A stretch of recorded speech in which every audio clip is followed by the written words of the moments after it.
your Son, Jesus Christ, who for 40 days went into the desert and fasted and waited for the signal for him to go and start his ministry for all his people. And so, Lord, today I ask you to open our hearts, open our minds, and let us be open to the sacrifice that our Lord Jesus Christ made for us. And Lord, I pray that these words be yours and not mine. Amen. Please be seated.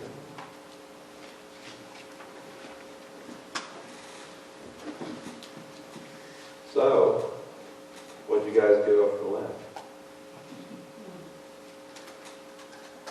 I'm telling you what I'm giving up. You're giving it up also.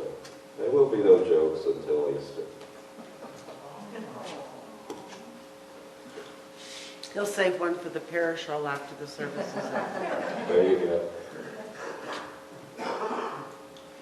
Every year at this time, the gospel lesson is the story of the temptation of Jesus.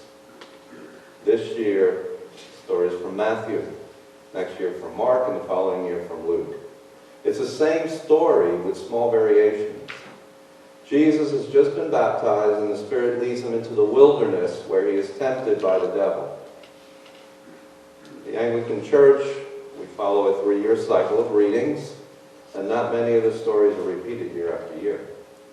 For the most part, when we read a story, we won't see it again for 3 years. So why should we hear this temptation story every year? And I think a better question is, why not hear it every day? Because that's how temptation comes to us, isn't it? Is there anyone here who didn't experience some kind of temptation yesterday? Or is there anyone who doesn't expect some type of temptation tomorrow? Or even today?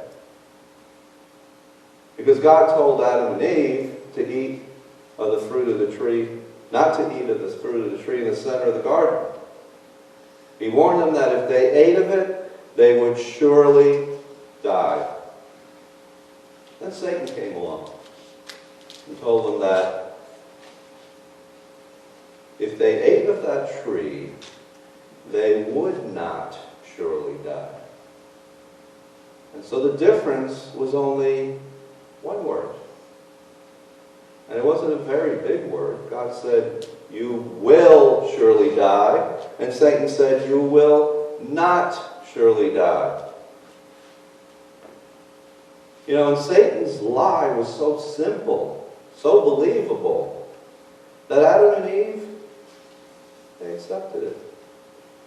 And that started all our troubles. And most lies are like that. They are almost true. And they would be true except for 1 or 2 words. So we need to watch out for those 1 or 2 words. They are the world's most dangerous words. And you know what? The most dangerous lie? It doesn't sound like a lie. Because the most dangerous lie sounds like the truth. Can you think of a lie that sounds like the truth? How about what he or she doesn't know won't hurt them? What about that one? Those are the words that a spouse uses to excuse hiding something or even cheating on their spouse. But of course, what they don't know does hurt them. It changes their spouse's heart. It begins to erode the marriage. What started out almost innocently begins its work. And the tiny hole in the dike widens until the floodwaters engulf us. But what they don't know won't hurt them. That's a simple lie. It sounds like the truth, and that's what makes it more dangerous.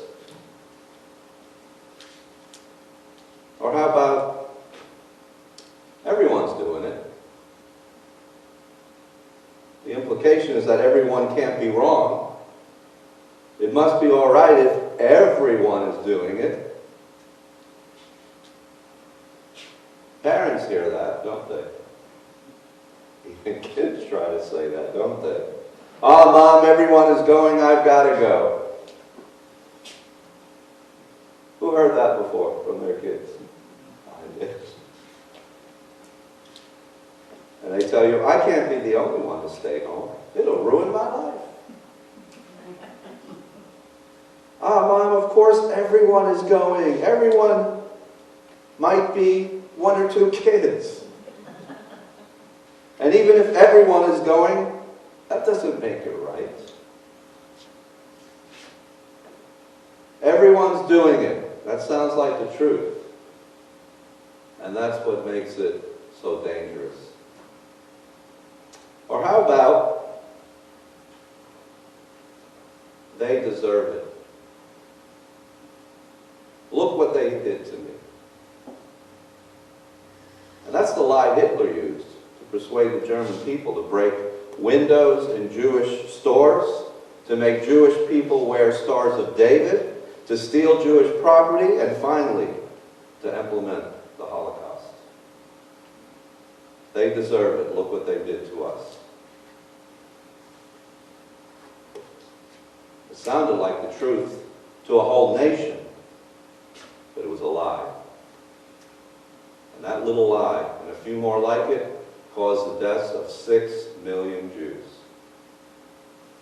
And many more millions as well.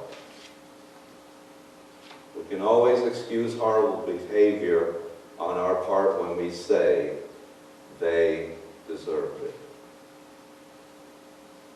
Or how about I deserve it? In a television interview, an accountant said that most embezzlers are long-time trusted employees who have told themselves, I deserve it. Look how hard I have worked. Look how much money they're making. They couldn't have done it without me. They will never miss a few $100s. And sometimes it's more like thousands of dollars. I deserve it. That sounds like the truth. But that's what makes it dangerous. Father Walter Farrell, he put it this way. He said, the devil does not shock a saint into alertness by suggesting whopping crimes. He starts off with little, almost inoffensive things to which even the heart of a saint would make only mild protests.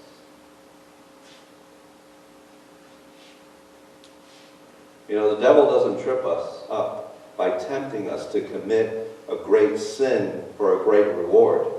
He trips us up by tempting us to take that small step first. A small step that we deserve to take. When we read the story of Jesus' temptation, we're tempted to think that his temptations were not like ours. But Jesus' temptations were very much like ours. Because for one thing, the devil attacked when Jesus was most vulnerable. When Jesus had gone 40 days without food, then the devil attacked Jesus at the point of his vulnerability. He offered bread to feed Jesus' hungry. You know, very few of us have ever been hungry. I mean, really hungry, starving hungry. Because we seldom miss a meal, much less go a day without food. We haven't experienced a weakness that comes with real hunger, with starving hunger. We haven't experienced being lethargic, the mental fogginess, the despair. But you know, there's plenty of people in the world who can identify with Jesus' hunger after his long fast. Because they've been hungry, really hungry, starving hungry, desperate for food. But that's not our world. We don't know real hunger. But if we haven't been desperate for food, we've been desperate for something. Desperate for love, for a kind word, for a bit of attention, Desperate for a real chance in life, for an education, for a decent job, for an opportunity to succeed? Or how about desperate for a father's approval, for the attention, or for the attention of a certain boy or girl? Have you ever been desperate for anything? Anything at all? Maybe you can understand in some small way the desperation of a starving person for food. Because it was like that for Jesus when the devil tempted him to turn those stones into bread. Jesus was desperately hungry, and the devil attacked him at the point of his vulnerability. C.S. Lewis. Who knows about C.S. Lewis? Some years ago, he wrote the Screwtape Letters. It was a short, humorous book about temptation. And in this book, it's a series of letters from an experienced devil, Screwtape, to his less experienced nephew, Wormwood. Wormwood is trying to get a young man to commit murder, but's having no success at all. Screwtape writes him a letter advising him to try another tactic. And this is what he advises. Murder is no better than cards if cards can do the trick. Indeed, the safest road to hell is the gradual one. The gentle slope, soft underfoot, but without sudden turnings, without milestones, and without signposts.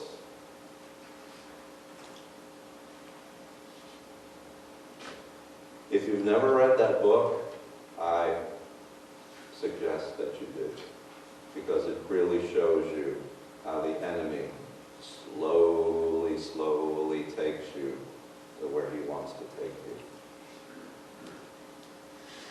Our gospel reading today tells about the temptation of Jesus. And Satan tempted Jesus with 3 innocent temptations.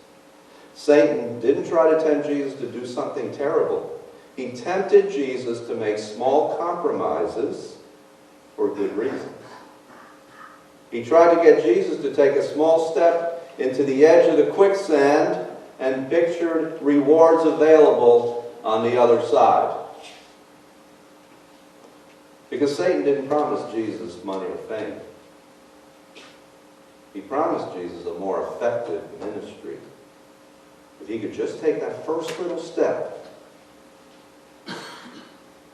Jesus had been fasting, doing without food for 40 days, and he was famished. He really wanted something to eat. And so the devil said, if you are the Son of God, command that these stones become bread. Remember I talked about words? One word. If you are the Son of God. If you are the Son of God. Here, Jesus has a chance to prove himself, right? Here, Jesus has a chance to make himself known. Here, Jesus has a way to kick off his ministry with a spectacular miracle. Jesus turned these stones into loaves of bread. Nobody will miss a few rocks, will they? No harm done. People will be amazed. You will get something to eat. Better yet, you can feed the poor of the world with those leftovers. But Jesus responded, it is written, man shall not live by bread alone, but by every word that proceeds out of the mouth of God. And so Satan took Jesus to Jerusalem, to the highest pinnacle of the temple. And he said, if you are the Son of God, throw yourself down. For it is written, he will put his angels in charge of you, and on their hands they will bear you up, so that you won't dash your feet against a stone. If you are the Son of God, prove yourself, Jesus. Begin your ministry with a spectacular stunt. Make people believe you. And know something? Jesus could have turned the stones into bread very easily. He could have jumped from the pinnacle of the temple. And both would have accomplished what we see as good things. But here's the thing. Both would have substituted Satan's design for God's design. Both would have made Satan the architect of Jesus' ministry. And both would have put Satan in charge of Jesus' life. And so Jesus said again, it is written, you shall not test the Lord your God. And so the devil took Jesus to a high mountain where they could see all the kingdoms of the world. And he said to Jesus, I will give you all these things if you will fall down and worship me. And Jesus said, get behind me, Satan. For it is written, you shall worship the Lord your God, and you shall serve him only. And so, Satan tempted Jesus 3 times. And Jesus stood firm against the temptations 3 times. And so the 3 questions we must ask are, how did Jesus do it? What was his secret? And what can we learn from Jesus? But I want you to note one thing. Jesus responded all 3 times the same way. He said, it is written, it is written, it is written. Jesus used his knowledge of the Scriptures to stop the devil's most tempting persuasions. And we can do the same thing. And we must do the same thing. But we must learn the Scriptures now before the temptations come. Because once the temptations come, my brothers and sisters, it's too late to get started, to get ready. And so it is. Because no soldier waits until he's in combat to learn how to dig a foxhole. No paramedic waits to learn CPR until they need it. So we as Christ's disciples need to prepare ourselves and our children now. We must prepare ourselves by constant worship, prayer, and Bible study. Otherwise, the temptation will entrap us before we ever recognize that it is there. So I'll close by telling you what happened after Jesus successfully resisted the 3rd temptation. Because Matthew tells us, then the devil left him. And behold, the angels came and served him. And that is good news. That is very good news. Each time we resist temptation, the devil gives up. At least for that moment. Each time we resist temptation, God sends his angels to bless us. And each time we resist temptation, God makes us stronger to resist the next temptation. Many of us feel that it's time for God to send his angels to bless us. We've endured more than our share of trials. We've endured more than our share of temptations. Because when the devil left, angels came and ministered to Jesus. And that's the payoff. When we say no to the tempter, God will bless us. Because the devil is not faithful, God is. Say no to the tempter, like Jesus said no, and see if God doesn't bless you. So pray for God's help. Let's be faithful to do God's will. And then God will send his angels to bless us and to minister to us. Amen.